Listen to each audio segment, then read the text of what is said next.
Assalamualaikum warahmatullahi wabarakatuh. Salam sejahtera untuk kita semua.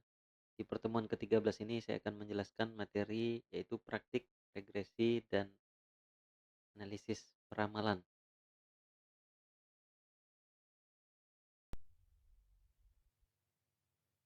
Saya akan jelaskan mengenai profil dari Unpad ya. Unpad sebagai kampus tamadun mandiri merupakan wadah untuk melaksanakan segala aplikasi, pemahaman, pengamalan budaya dan kemandirian sistem di seluruh kegiatan Unpad yang diselenggarakan didasarkan atas nilai Islami, ya, peradaban dan kearifan lokal, yaitu nilai-nilai dari kampus Unpad itu sendiri. Tamadun berasal dari kata Arab artinya madana, madun, madain yang berarti peradaban, kebudayaan dan juga kemajuan, ya. Dalam bahasa Inggris istilahnya culture and civilization, ya. Tamadun dibentuk oleh manusia yang digolongkan secara luas sebagai kumpulan orang-orang dalam satu komunitas yang memiliki kesamaan semangat dalam membangun budaya. Oke, itu sekian pengenalan eh, mengenai kampus kita Unpad, yaitu Tamadun Mandiri.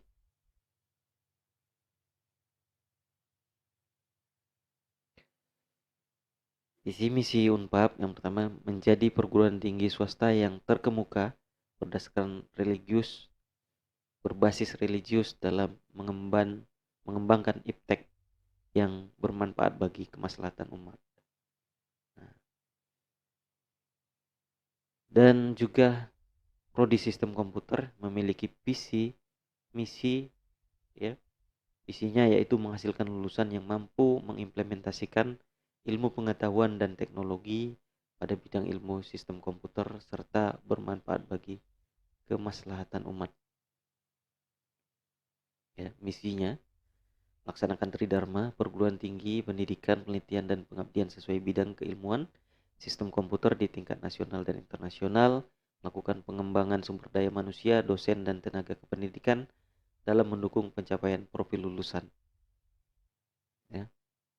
Meningkatkan kuantitas sarana prasarana pendidikan, penelitian, dan pengabdian dalam mendukung pencapaian profil lulusan.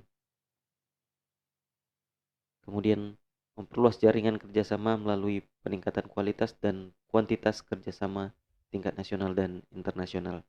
Jadi adik-adik, itu adalah visi dan misi mulia dari prodi kita, sistem komputer.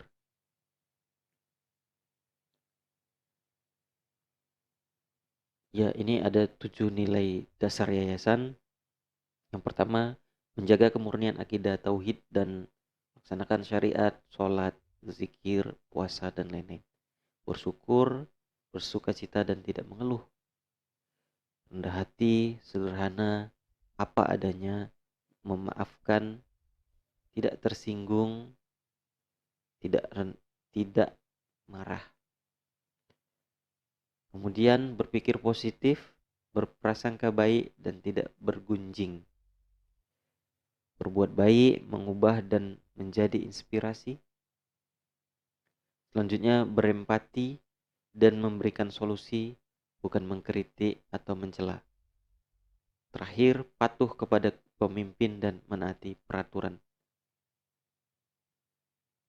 Ini adalah nilai-nilai dari yayasan untuk kita, Civitas Akademika. Untuk materi sebelumnya mengenai analisis statistik, ya kan? Statistik itu apa? Ya, min, max, modus, eh, median, gitu ya, mean, dan lain sebagainya.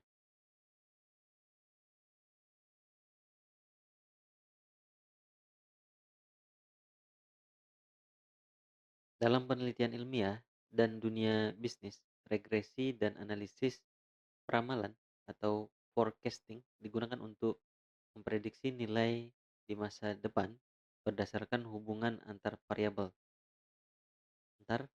berarti beberapa variabel. Nah, di sini katanya seperti itu. Metode ini membantu peneliti dan pengambil keputusan untuk mengidentifikasi pola hubungan, histori antar variabel, membuat prediksi kuantitatif terhadap tren yang akan datang, mengoptimalkan strategi berbasis data atau data driven decision. Nah, regresi dan ramalan. Definisi dari regresi adalah analisis regresi, yaitu metode statistik yang digunakan untuk menganalisa hubungan antar satu variabel dependen Y dengan satu atau lebih variabel independen, misalkan X. Tujuannya adalah untuk menjelaskan atau memprediksi dan mengestimasi nilai Y berdasarkan perubahan X. Bentuk umum model regresi linear yaitu Y sama dengan A ditambah BX tambah E.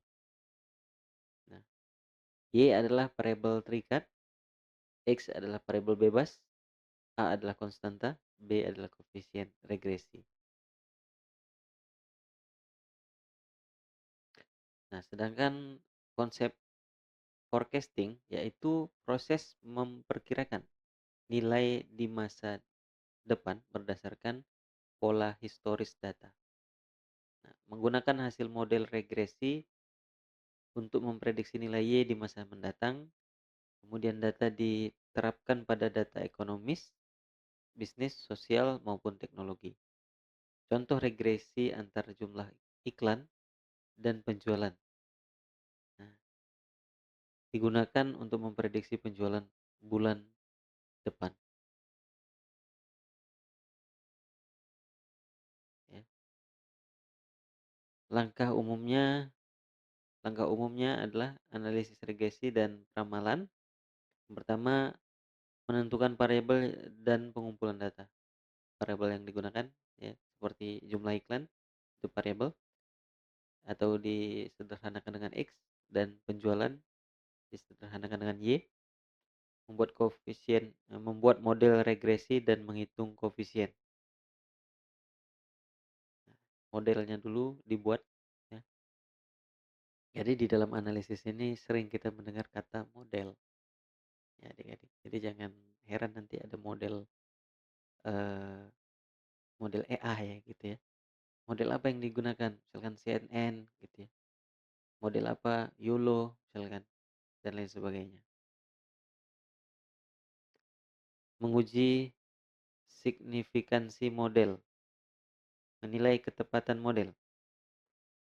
Nah, akurat apa enggak modelnya gitu ya. Menggunakan model untuk membuat prediksi. Nah, seperti itu. Jadi hasil dari analisis data ini berupa model ya, berupa model. Bisa dikatakan juga sebagai aturan gitu ya. Pengumpulan dan persiapan data.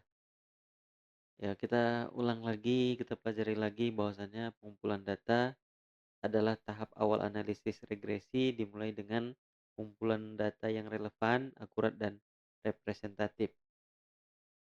Sumber data dapat berupa data primer maupun data sekunder. Ya, data sekunder bagaimana, Pak? Nanti kita coba cari tahu bagaimana mendapatkan data sekunder yang gratis. Kriteria data yang baik. Yang pertama relevan dengan variabel penelitian, terukur secara kuantitatif, memiliki variasi yang cukup untuk dianalisis. Persiapan data. Sebelum data dianalisis dilakukan ya, data perlu melalui proses pembersihan, penyesuaian format. Nah, pembersihan dulu dan penyesuaian format.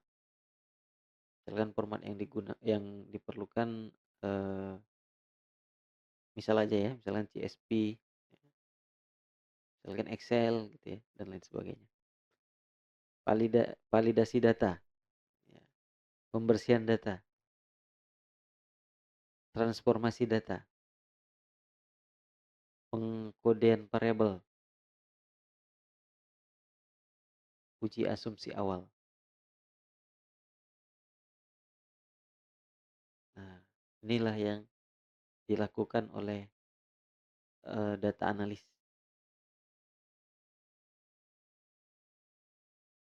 Regresi linear sederhana. Regresi linear sederhana adalah metode statistik yang digunakan untuk menganalisis hubungan antar satu variabel dengan independen, antar satu variabel independen, dan satu variabel dependen.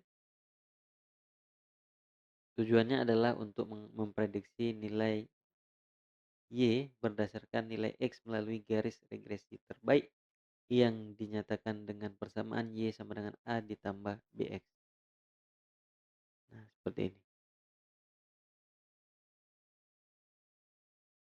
Di mana A adalah konstanta atau intercept dan B adalah koefisien regresi yang menunjukkan arah serta besar pengaruh X terhadap Y. Analisis ini membantu dalam memahami pola hubungan, membuat prediksi dan mengidentifikasi tren dari data historis. Nah, jadi regresi linear ini adalah eh, analisis sederhana digunakan untuk forecasting, ya.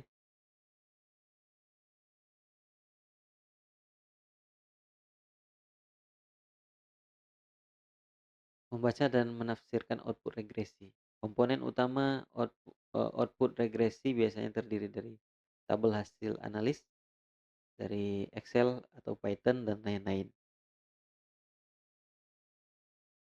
Komponen ada koefisien A, B, keterangan nilai konstanta dan koefisien regresi.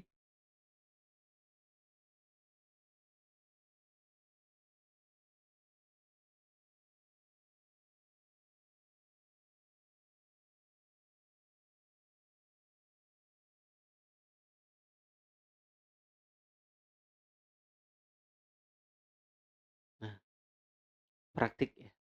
Kita coba baca bagaimana mempraktikannya.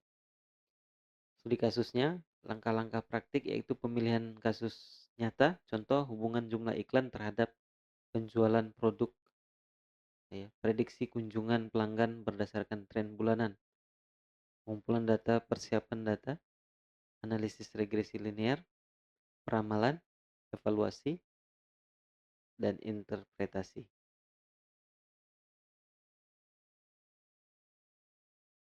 Nah, ini ada soal latihan, ya, yang bisa dikerjakan. Nah,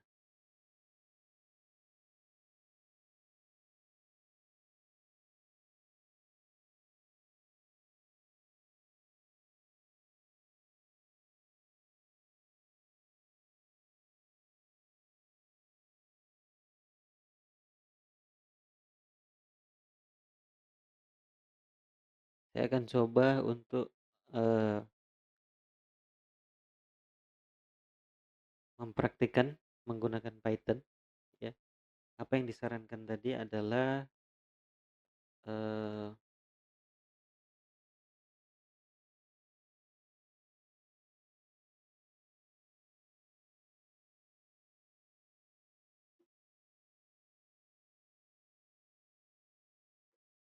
hubungan jumlah iklan terhadap penjualan.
Nah, adik-adik bisa mendapatkan data dummy untuk latihannya menggunakan ChatGPT misalkan.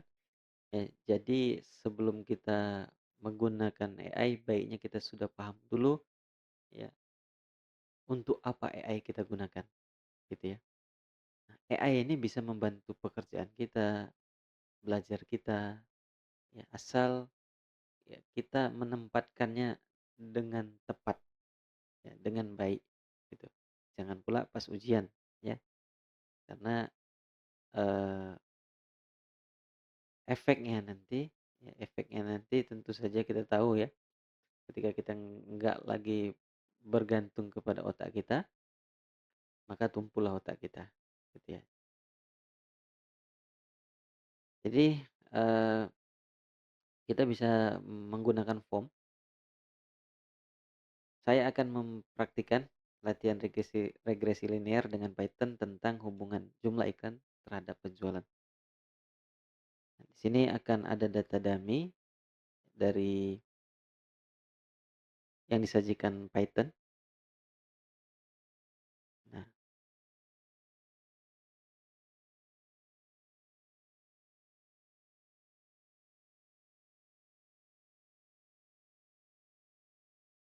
nah ini adik-adik bisa langsung mempraktikkannya dengan data dummy. Jadi apa kesimpulannya? Eee, untuk saat ini ya, untuk saat ini coding ini kan bukan hal yang sulit lagi ketika AI sudah membumi gitu ya, sudah familiar ya kan. Yang tinggal lagi dipegang di sini adalah kejujuran ya mengenai data. Data yang mau dianalisis, nah di situ kita butuh kejujuran. Nah, inilah datanya iklan dan penjualan. Untuk urusan coding kita nggak usah pusing-pusing, kita bisa menggunakan AI seperti ChatGPT untuk membuatkan coding gitu ya.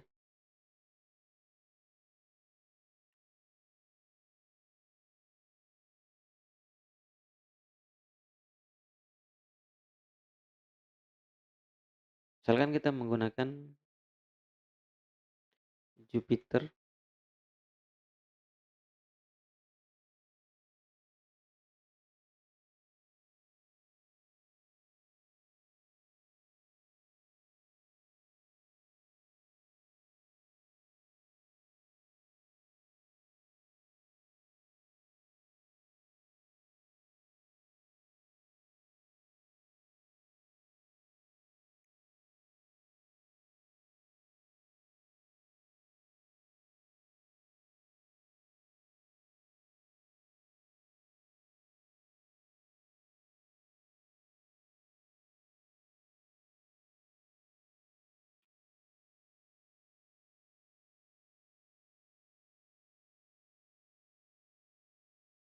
Ya, kalian bisa menggunakan Jupyter Notebook, bisa diinstal satu paket, satu produk atau satu paket di dalam Anaconda.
Ya, kita gunakan editor Jupyter Notebook. Ini ya, Jupyter Notebook.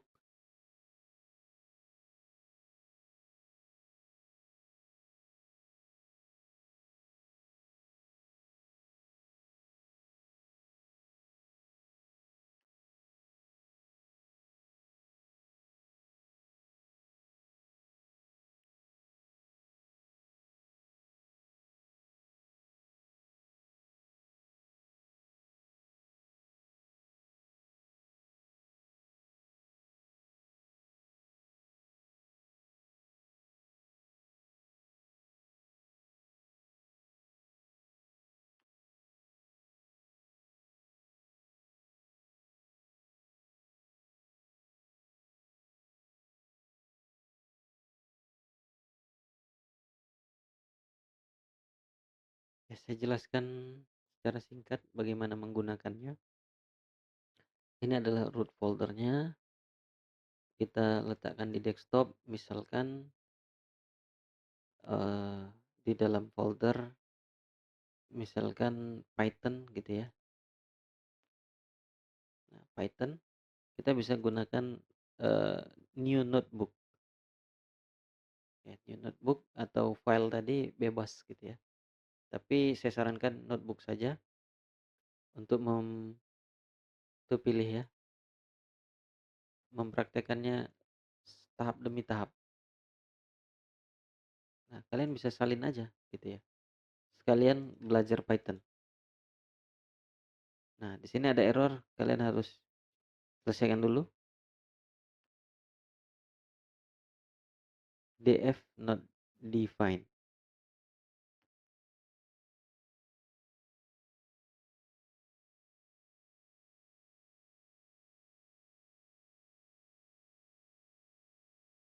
Nah, sorry, datanya belum belum ada ya.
Nah, di sini kalian bisa mempraktekkan langsung regresi linear menggunakan Python dengan bantuan AI. Silakan saja karena latihannya menggunakan data dummy ya, karena cuma latihan, kita boleh menggunakan data dummy. Di sini kita mencoba eh,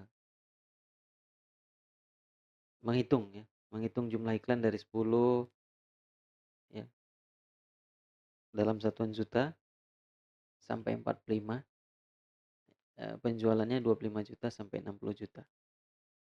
Nah, di sini kita coba tadi tes prediksi ketika iklannya 50 juta, maka penjualannya 65, sekian juta prediksinya. Ya, seperti itu adik-adik. Jadi mudah aja untuk sekarang ini, eh, di mana banyak sekali library-library yang sudah include di Python. Jadi kita tidak masalahkan lagi bagaimana hitungannya, ya kan? Bagaimana hitungannya, tinggal lagi kita eh, coba ya, coba samakan hitungannya antara Python-nya maupun hitungan manualnya. Seperti itu, ya.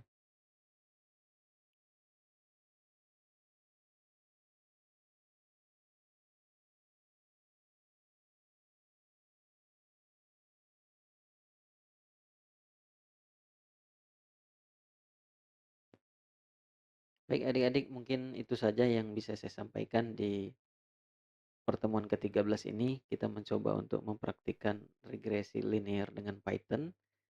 Silakan dicoba sendiri, silakan, dikembangkan prompt-nya untuk mendapatkan, eee, hasil yang maksimal. Apabila ada kata-kata saya yang salah, saya mohon maaf. Saya tutup, wassalamualaikum warahmatullahi wabarakatuh. Salam sejahtera untuk kita semua.